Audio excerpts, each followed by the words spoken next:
60,000 तो कुर्सियाँ लगाई थी, कुर्सियों के साथ उन्होंने जो है झंडे और लाइटें लगाई थी और बीच में से गैप्स थे और जिस तरह से मेज़ें रखी गई थी वो 20,000 पुलिस वाले थे जिसमें, और बाकी माशाल्लाह जो इर्द गिर्द की आबादियाँ थी उसमें हज़ारों बंदे झोपड़ियों वाले, झुग्गियों वाले, वो जो है जिसको जिप्सीज कहते हैं वो रहते हैं। उनको आया छोड़ दें यार, अल्लाह हिदायत दे। बात देखें, मैं तो नहीं समझता कि कोई ऐसा अपना किसी को अगर गलत फहमी है तो फिर सही है।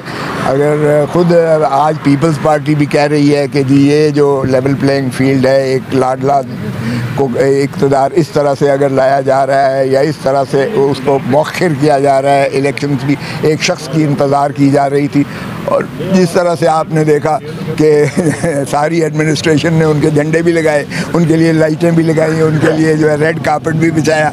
हत्ता कि मुझे ये हैरत हुई है कि हाई कोर्ट का अमला भी वहाँ जाके उनकी बायोमेट्रिक एयरपोर्ट पर करवा रहा है। तो ये मैं हैरान हूँ कि इस तरह से कैसे जो है कानून और आइन और हमारी जो है निज़ाम किस तरह से उनके ताबे और ग़ुलामी करता है। अच्छा खोसा साहब, आप तकरीबन हर पेशी पर यही कहते थे कि नवाज़ शरीफ नहीं आएंगे और वो एंड टाइम में कोई ना कोई बहाना कर जाएंगे, लेकिन वो आए भी 10 लाख लोगों का दावा भी कर रहे हैं कि हमने 10 लाख लोग इकट्ठे किए हैं। क्या कमेंट, क्या रिस्पॉन्स है आपके? भाई 60,000 तो कुर्सियाँ लगाई थी, कुर्सियों के साथ उन्होंने जो है झंडे और लाइटें लगाई थी और बीच में से गैप्स थे और जिस तरह से मेज़ें रखी गई थी वो 20,000 पुलिस वाले थे जिसमें, और बाकी माशाल्लाह जो इर्द गिर्द की आबादियाँ थी उसमें हज़ारों बंदे झोपड़ियों वाले, झुग्गियों वाले, वो जो है जिसको जिप्सीज कहते हैं वो रहते हैं। उनको आया छोड़ दें यार, अल्लाह हिदायत दे। बाहर क्या तकरीर कैसी थी, तकरीर के हवाले से क्या कहते हैं? देखें, तकरीर में उन्होंने तो बड़ा वाज़े कहा, एक दो चीज़ें जो कहीं उन्होंने कहा कि कौन से अवामिल हैं जो हर 2-3 साल के बाद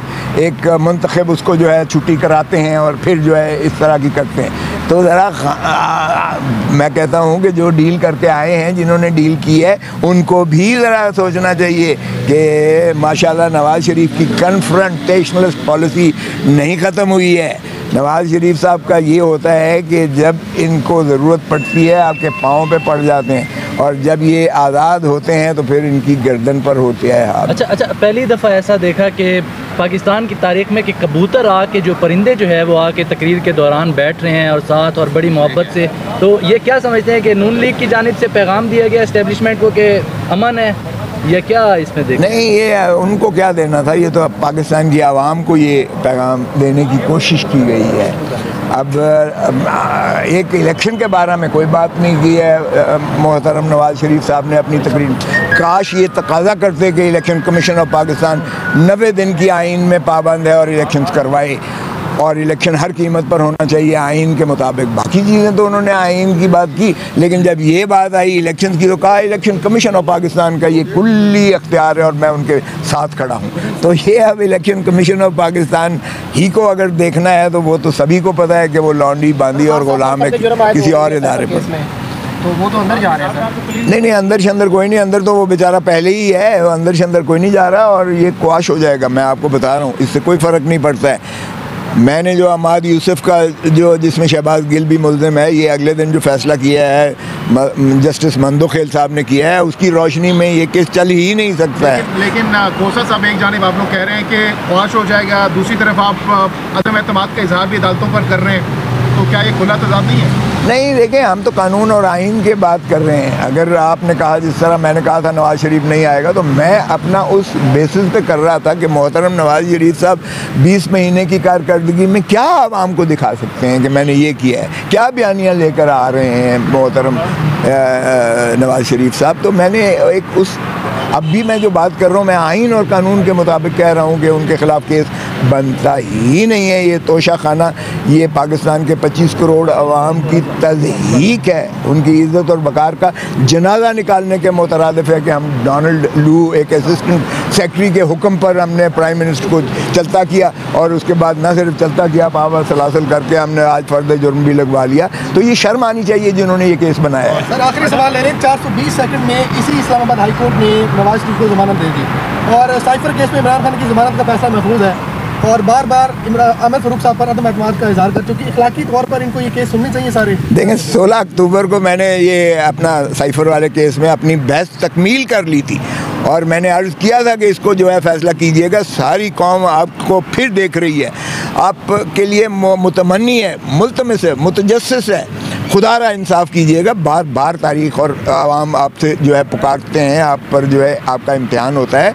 मौलवी तमीज़ुद्दीन का केस, लियाकत अली ख़ान के कत्ल का केस, नुसरत भुट्टो का केस, भुट्टो की सज़ाए मौत का केस, बेनज़ीर भुट्टो की कत्ल का केस, एक केस में भी तो आमे अदलिया से इंसाफ नहीं मिला है और आवाम पूछती है कि क्या अदालतें कर रही हैं। तो मैंने कहा एक और तारीख़ आपको मौका दे रही है, खुदा रहा इसको। एक बात तो उन्होंने की कि वो पूरा दिन बैठे रहे, सुबह 9:30 बजे मेरी बहस शुरू हुई है और 6 बजे तक बैठे रहे हैं, तकमील करके उठे हैं। अगरचे उन्होंने बहुत कोशिश की, प्रोसिक्यूटर ने, नायब वालों ने, कि किसी तरीके से इससे निकला जा सके या मौखिर कराया या मुलतवी करवाया जा सके, लेकिन तकमील किया।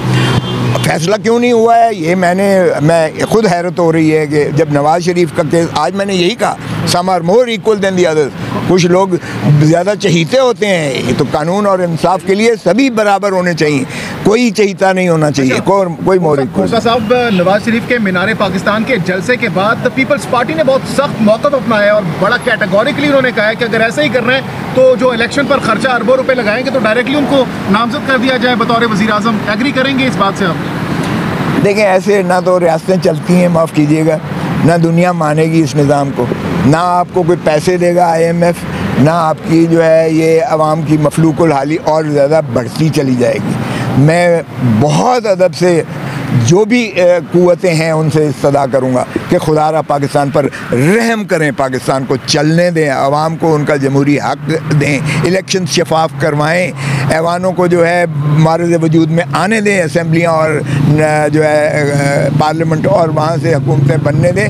पाकिस्तान के अवाम को मिल्कियत दें, मिल्क दें उनको, मिल्कियत दें उनको अपने मामलात चलाने की। पाकिस्तान तभी खुशहाल होगा। देख रहे हैं, लास्टली कमेंट कीजिएगा आने वाले इंतखाबात में, क्योंकि एक पेज पर नजर आ रहे हैं इस वक्त दोनों टारगेट कर रहे हैं नवाज शरीफ साहब और PMLN को। देखिए, सियासत में तो कुछ भी हो सकता है। Is the art of impossible को भी पॉसिबल बनाना, यही सियासी होता है। इसलिए कोई ऐसी इसमें लाइंस नहीं हुआ करती हैं, बैरियर्स नहीं हुआ करते हैं। लेकिन एक बात बड़ी वाज़ेह है, अगर इस मुल्क को आपने सही माने में आइन और कानून पर चलाना है और तरक्की अगर करनी है तो फिर सियासी मफाहमत सभी को करना पड़ेगी, और वगरना तो फिर हर दफ़ा जो है डंडा आपके सर पर होगा और फिर जो है जिसके हाथ में लाठी उसी की इमरान खान तो ये मशवरा नहीं मान रहे, वो तो मुफाहमत की बात ही नहीं कर रहे, वो तो डटे हुए हैं। क्या आपने उनको मशवरा दिया है कि इस तरह से नहीं चलेगा मजीद?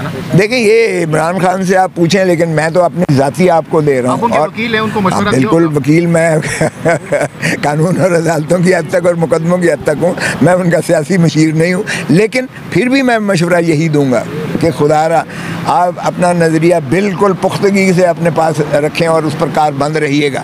लेकिन जहाँ आपको रियासत को चलाने और मुल्क को चलाने की बात आती है, वहाँ अगर सियासी मफाहमत नहीं होगी तो फिर और दूसरी कुव्वत जो है, तीसरी कुव्वत जो है, वो हमेशा आपके सर पर सवार रहेगी। और यही होता चला आ रहा है आज तक जो कुछ हुआ है पाकिस्तान के साथ, कि सियासी कुव्वतें आपस में एक दूसरे से मुतहारिब होकर और जो है उनको मदऊ करके वो उनको जो है रेलेवेंट बना देती हैं सियासत, बल्कि उन्हीं के हाथ में सारा कुछ सौंप देती हैं। तो अगर आपने अपने हाथ में रखने हैं, आवाम के हाथ में रखनी है और आवाम की खिदमत करनी है, तो फिर मुफाहमत का रास्ता करें। बहुत शुक्रिया।